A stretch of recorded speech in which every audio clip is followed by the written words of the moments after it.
Samantala, mainit namang sinalubong ng ating mga kababayan sa Vietnam si Pangulong Rodrigo Duterte. Sa kanyang pagsasalita sa Filipino community doon, iniulat ng Pangulo ang mga pagbabagong ipinatutupad ng kanyang administrasyon upang mas mapabuti ang pamumuhay ng mga Pilipino. Kabilang narito ay ang mas pinalakas na kampanya kontra iligal na droga.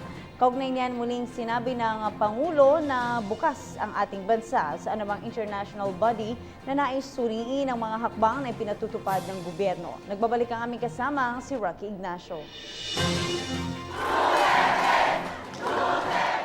Mainit ang naging pagtanggap kay Pangulong Rodrigo Duterte at delegasyon ng mga Pilipino sa Hanoi, Vietnam. Sabik marinig mismo sa Pangulo ang mga ipinatutupad na hakbang para sa tunay na pagbabago sa bansa. Introduce them to you. I do not acknowledge them kasi hindi ganito po si Secretary Aguirre.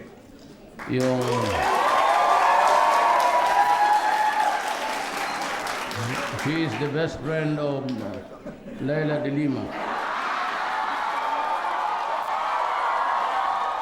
Ang pulong nito sa Filipino community ang pinakaunang aktibidad ng Pangulo sa kanyang pagdating sa Hanoi para sa 2 araw na opisyal na pagbisita, kung saan iniulat ang mga programa para sa kapayapaan sa Mindanao, dialogo sa CPP, NPA, NDF at ang mahigpit na kampanya kontra iligal na droga. But I must be frank with you. I do not mean to, bring sad stories and songs. But you have, as a Filipino, you have every right to know. Para hindi kayo mabigla. Pinakamalakas ang palakpak sa usapin ng kampanya kontra iligal na droga. Hindi anya sa aatras sa laban para tuluyang masira ang pinakaaparato ng iligal na droga at maaresto hanggang sa pinakahuling drug lord. This is my country, the Philippines. I have to protect the people. I have to protect the integrity, territorial or otherwise, of my country. With this kind of problem, 4 million drug addicts. Tignan mo ngayon, namatay na, wala na, down ang crime. You can walk the street Manila. Oh. Okay na.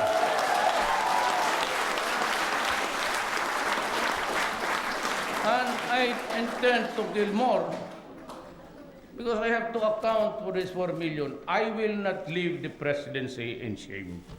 I will not go out sa pagkatapos ng termino ko at mag-iwan ako ng mabigat na problema na ang addicts now would multiply to something like 10 million.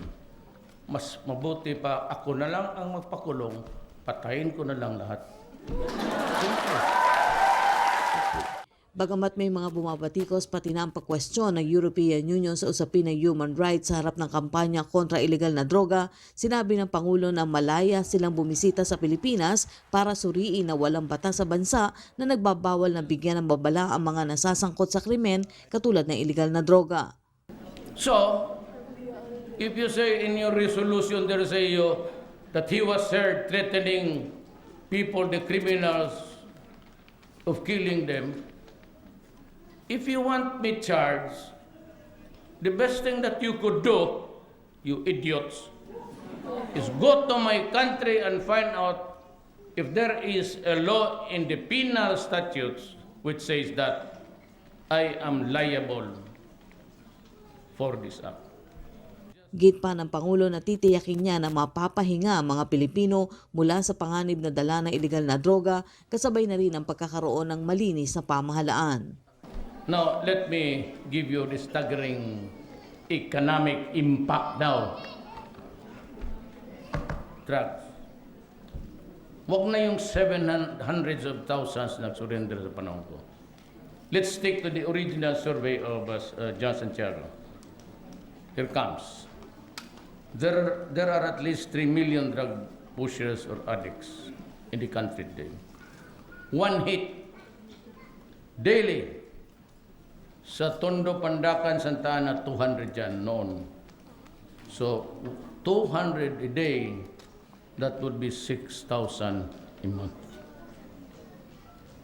Itong mga user pati, Douglas, if they are there, araw-araw, nag-hit in 1 year, it would be 8 billion pesos.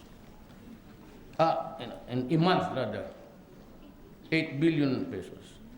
And for a year, it would be 216 billion.